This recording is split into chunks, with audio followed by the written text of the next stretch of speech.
दोस्तों, Dale Carnegie का कहना था, fear doesn't exist anywhere accept in the mind. Fear या डर एक ऐसा पावरफुल प्रिमिटिव ह्यूमन इमोशन है जो सभी के मन में उठता है। मैं doctor Sumit Shrivastava, Life Bliss, आज आपको बताऊंगा कि कैसे डायबिटीज पेशेंट्स अपने इंसुलिन के डर को भगा सकते हैं। दुनिया भर में ऐसे कई डायबिटीज पेशेंट्स हैं जो जरूरत होने पर भी इंसुलिन को as a treatment option accept नहीं करते, जिसका नुकसान ये होता है कि उनकी शुगर तो कंट्रोल में नहीं आती, बल्कि उनका शरीर डायबिटीज के कई कॉम्प्लिकेशंस का शिकार हो जाता है। जानते हैं इंसुलिन आखिर होता क्या है। इंसुलिन एक नेचुरल हार्मोन है जो हमारी बॉडी में पैनक्रियास प्रोड्यूस करता है। डायबिटीज पेशेंट्स में जब इंसुलिन का प्रोडक्शन पैनक्रियास के थ्रू सिग्निफिकेंटली कम हो जाता है, तब पेशेंट्स को एक्सटर्नल सोर्स से इंसुलिन की जरूरत पड़ती है। दुनिया भर की स्टैंडर्ड गाइडलाइंस के अनुसार इंसुलिन एक ऐसा मॉलिक्यूल है जो कि कंसिडर किया जाता है सबसे सेफ और जिससे साइड इफेक्ट्स होने की पॉसिबिलिटी सिग्निफिकेंटली कम होती है बाकी मेडिसिन के कंपैरिजन में। सबसे पहले जान लेते हैं कि इंसुलिन किस कैटेगरी के डायबिटीज पेशेंट्स को दी जाती है।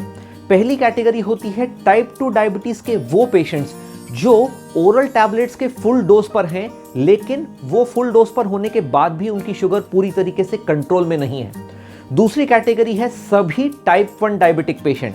तीसरी कैटेगरी है जेस्टेशनल डायबिटिक पेशेंट्स की, वो फीमेल्स जिन्हें प्रेगनेंसी के दौरान डायबिटीज हो जाती है। और चौथी कैटेगरी है टाइप 2 डायबिटिक पेशेंट्स की, जिन्हें एडवांस्ड किडनी या लिवर डिसीज है। इंसुलिन को लेकर पेशेंट्स के मन में जो डर, डाउट्स और गलत धारणाएं हैं, उन सभी को हम वीडियो के अगले भाग में मिथ्स के रूप में आपके सामने प्रेजेंट करेंगे। पहला मिथ है, इंसुलिन डायबिटीज के लास्ट स्टेज में दी जाती है।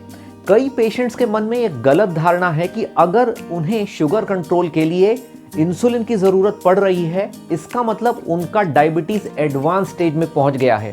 ऐसा बिल्कुल नहीं है।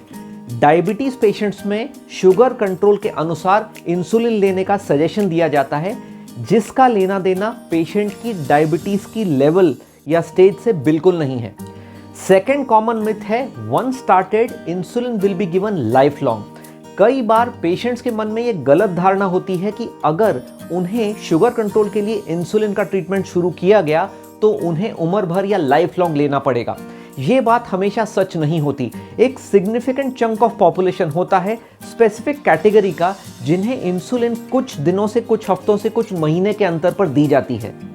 जानते हैं उस कैटेगरी के पेशेंट्स के बारे में जिन्हें शॉर्ट टर्म में इंसुलिन लेने का सजेशन दिया जाता है। पहली कैटेगरी है हॉस्पिटलाइज पेशेंट्स की, वो डायबिटिक पेशेंट्स जो इन्फेक्शन, किसी और बीमारी के डिटेल्ड इवैल्यूएशन या किसी ऑपरेशन के लिए हॉस्पिटल में एडमिट होते हैं। उन्हें टेम्परेरीली डायबिटीज की टैबलेट्स बंद करके इंसुलिन लेने का सजेशन दिया जाता है। सेकेंड कैटेगरी है कोविड-19 डायबिटिक पेशेंट्स की, जिन्हें स्टेरॉइड्स के वजह से शुगर एलिवेट होने के चांसेस होते हैं। ऐसे पेशेंट्स में टेम्पररी फेज में इंसुलिन देने की सलाह दी जाती है। आखिरी कैटेगरी होती है जेस्टेशनल डायबिटिक पेशेंट्स की, वो फीमेल्स जो मेडिकल न्यूट्रिशनल थेरेपी या डाइट से अपना शुगर कंट्रोल नहीं कर पाती, उन्हें टेम्पररी फेज में इंसुलिन देने की सलाह दी जाती है। तीसरा कॉमन मिथ है कि डायबिटीज में अगर मैं इंसुलिन लूंगा तो मुझे बहुत सारे साइड इफेक्ट्स हो जाएंगे।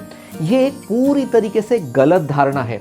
लॉन्ग टर्म में डायबिटीज की वजह से होने वाले साइड इफेक्ट्स, चाहे वो लिवर, किडनी, हार्ट, नर्व्स या आर्टरीज पर हो, वो बीमारी की वजह से होते हैं, इंसुलिन या किसी और मेडिसिन की वजह से नहीं। इंसुलिन के वजह से प्राइमरीली कोई भी मेजर साइड इफेक्ट्स नहीं होते। जैसा कि मैंने पहले बताया है, insulin is one of the safest treatment for diabetes. Maximum patients में इंसुलिन लेने के बाद कोई सिग्निफिकेंट साइड इफेक्ट्स नहीं होते। कुछ माइनॉरिटी पेशेंट्स में हाइपोग्लाइसीमिया या वेट गेन होने की पॉसिबिलिटी रहती है। हाइपोग्लाइसीमिया मैनेज करने के लिए फ्रीक्वेंट शुगर मॉनिटरिंग और मील टाइमिंग्स को प्रॉपर रखा जाए तो आसानी से हैंडल किया जा सकता है। उसी तरीके से इंसुलिन से किया गया वेट गेन हैंडल करने के लिए डाइट और एक्सरसाइज का सहारा लिया जा सकता है। चौथा कॉमन डर जो पेशेंट्स को सताता है वो ये कि इंसुलिन लेने के बाद मैं कहीं भी ट्रैवल नहीं कर पाऊंगा। एज डॉक्टर्स हम कभी भी डायबिटिक पेशेंट्स को ये सलाह नहीं देते कि इंसुलिन की वजह से उन्हें ट्रैवल रेस्ट्रिक्शंस अपनाना पड़ेंगे, क्योंकि इंसुलिन की वायल या कार्ट्रिज को आसानी से रूम टेम्परेचर पर रखा जा सकता है। बदनसीबी से कई पेशेंट्स और रिलेटिव्स के मन में ये गलत धारणा है कि सभी टाइप की इंसुलिन को फ्रिज में रखना जरूरी होता है। इस वक्त मैं आप सभी को एक इम्पॉर्टेंट इंस्ट्रक्शन देना चाहता हूँ। रेगुलरली यूज हो रही इंसुलिन, चाहे वो कार्ट्रिज फॉर्म में हो या वायल फॉर्म में हो, उसे आसानी से 28 दिन तक रूम टेम्परेचर पर रखा जा सकता है। इनफैक्ट रखा जाना चाहिए। जो इंसुलिन यूज में नहीं है उसे डेफिनेटली फ्रिज में उस जगह पर रखना चाहिए जहां हम पानी की बोतल रखते हैं, फ्रीजर में नहीं। पांचवा कॉमन मिथ है कि इंसुलिन लेने की वजह से मुझे काफी दर्द होगा। इंसुलिन सिरिंजेस की वजह से डेफिनेटली थोड़ा पेन होता है, लेकिन आज के ज़माने में एज डॉक्टर्स हम सभी पेशेंट्स को सलाह देते हैं कि इंसुलिन पेन का इस्तेमाल किया जाए। इंसुलिन पेन के लिए यूटिलाइज होने वाली नीडल बहुत ही छोटी और पतली होती है, जिसकी वजह से दर्द होने के चांसेस सिग्निफिकेंटली कम होते हैं। कुछ पेशेंट्स इंसुलिन पेन यूज करने के बाद भी पेन की कंप्लेंट करते हैं। ऐसे पेशेंट्स को कुछ कॉमन टिप्स दिए जाते हैं। पहला टिप होता है नीडल को 1 से 2 बार से ज़्यादा यूज़ न करें। दूसरा होता है स्पिरिट से स्किन सरफेस क्लीन करने के बाद, स्पिरिट ड्राई होने के बाद ही इंसुलिन इंजेक्शन लें। तीसरा इंपॉर्टेंट इंस्ट्रक्शन होता है हेयर फॉलिकल पर इंसुलिन न यूज़ करें।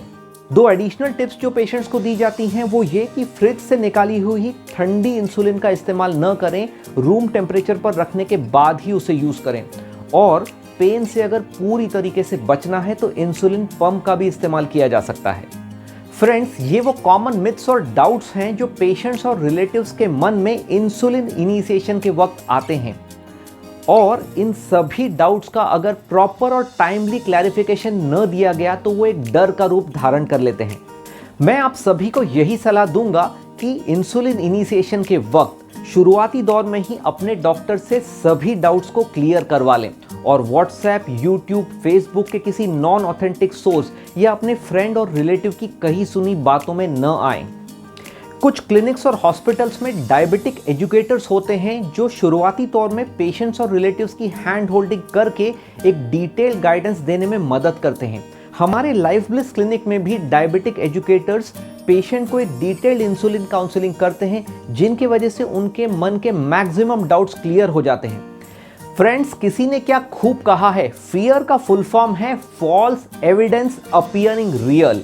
रिसर्च एक कंसिस्टेंटली बताती है कि वो पेशेंट्स जो अपनी बीमारी और ट्रीटमेंट की जानकारी एक सही और ऑथेंटिक सोर्स से लेते हैं, वो डरते भी नहीं हैं, उनकी बीमारी का एक्सेप्टेंस भी ज़्यादा रहता है और वो अपने ट्रीटमेंट से पूरी तरीके से सेटिस्फाइड भी होते हैं। Friends, always remember, where there is awareness there is no fear.